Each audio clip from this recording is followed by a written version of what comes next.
YTN 뉴스 FM. 이 시간 진행은 베테랑 기자 유석현 앵커입니다.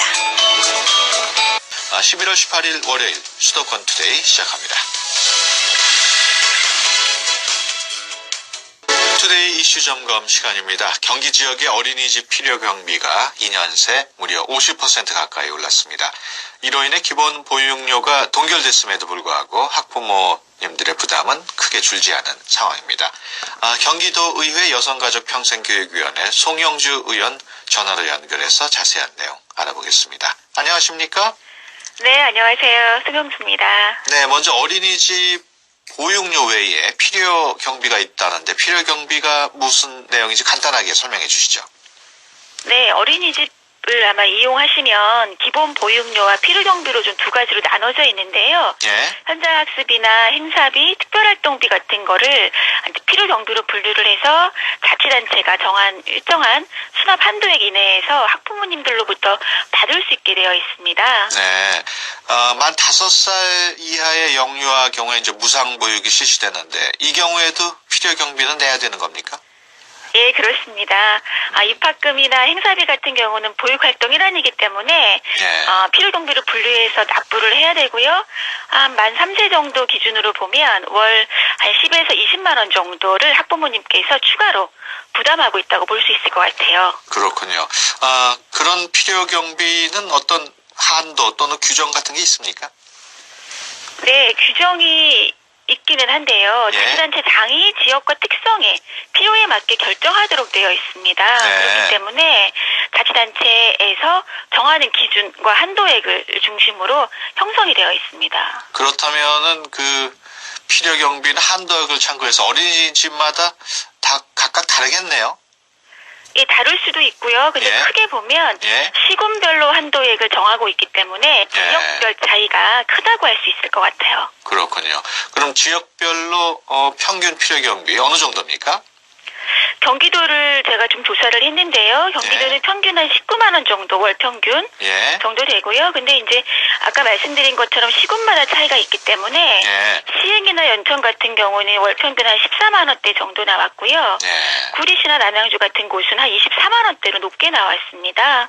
그러다 보니까는 지역 간 차가 한 1.6배 정도 차이가 예. 나고 있는 상황이죠. 그렇군요. 저소득층 경우에는 지원이 되지 않습니까? 그 표준보육료는 지원이 되고 있는데요. 네. 필요경비와 관련돼서는 지원되고 있지 않습니다. 네. 그렇기 때문에 저소득층에 대한 필요경비 경감을 위해서 좀 법 개정이 필요한 사항이죠. 네. 앞서 지역별로 이제 필요 경비가 차이가 난다고 말씀을 하셨는데 왜 그렇게 차이가 나는 겁니까?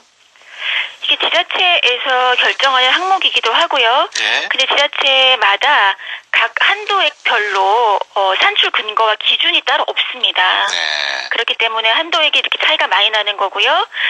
그래서 좀 제 생각에는 각 항목별로 한도액의 산출 기준을 마련하는 것이 좀 지역별 차이를 많이 줄일 수 있을 거라고 생각합니다. 그렇겠네요. 학부모 경우에는 네, 예. 그런 경비가 어디에 사용되는지 궁금할 텐데 그런 어디에 사용되는지를 확인할 수 있는 방법이 있습니까? 예전에는 굉장히 좀 어려웠었는데요. 요즘에 이번에 내달 12월 5일부터는 그게 조금 더 편리하게 됐습니다. 시행령이 개정이 됐고요. 네. 아이사랑 포털이나 아니면 모바일 앱 등을 통해서 네. 보건복지부가 이제 공개한다고 합니다. 이제 손쉽게 접근이 가능하실 것 같습니다. 그렇군요. 그렇다면은 만약에 확인한 결과 좀 비용이 과도하게 나왔다. 그럴 경우에 네네. 돌려받을 수 있는 방법이 있을까요? 예, 최근에 복지부가 한도액을 초과하는 어린이집에 대해서 단속을 강화한다고 했는데요. 네. 시청이나 구청에 조금 번거로우시긴 하시겠지만 네. 보육 담당 부서에 신고를 하시고 네. 하시면 환급을 받으실 수 있으십니다. 그렇군요. 일단 그러면 담당 구청 쪽에도 연락을 해야 된다는 말씀이죠? 네네, 예. 예. 그렇습니다. 하지만 또 어린이집 측에서는 그런 표준 보육비가 비현실적이다 이렇게 주장을 하고 있는데 표준 보육비가 먼저 현실화되는 게 맞지 않을까요? 어떻습니까? 예, 저도 그렇게 생각합니다. 저도 아이를 어린이집에 맡기고 있는데요. 예. 경기도 같은 경우는 기본 보육료가 3년째 동결이 되고 있습니다. 그렇군요.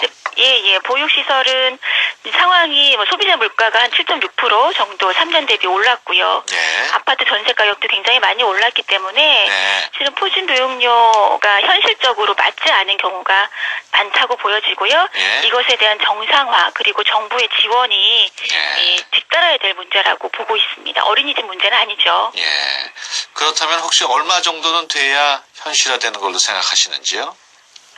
이게 아마 지역별로 좀 예. 차이가 있을 텐데요. 예. 경기도는 한도액을 한 27만 원 정도로 받는데요. 예. 지금 최저임금의 상승이나 물가 상승률을 고려했을 때에 예. 조금 담당하시는 원장님들과 전문가의 판단이 좀 필요할 것 같아요. 왜냐하면 양면이 예. 있기 때문에 예. 지금 금액을 딱 말씀드리기는 조금 어려운 상황입니다. 네, 그렇군요. 그렇다면 끝으로 진정한 무상보육으로 학부모의 부담을 좀 줄이기 위해서는 어떤 활동이 뒷받침돼야 할까요? 저는 첫 번째로는 이 필요경비 항목과 한도액에 대해서 예.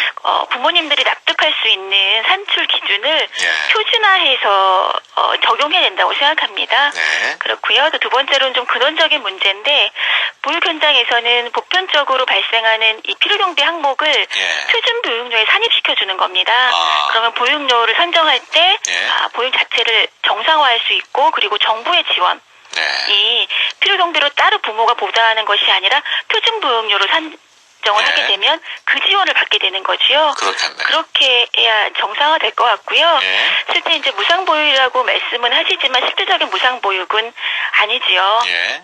지금 상황 그렇습니다. 그래서 안전하고 질 높은 좀 무상보육을 통해서는 네. 위에서는 산정 금액의 표준화 예. 그리고 정부의 지원 이것이 부모님들의 부담액을 좀 경감시킬 수 있을 것 같습니다. 네, 알겠습니다. 지금까지 경기도의회 여성가족평생교육위원회 송영주 의원이었습니다. 오늘 말씀 고맙습니다. 예, 감사합니다.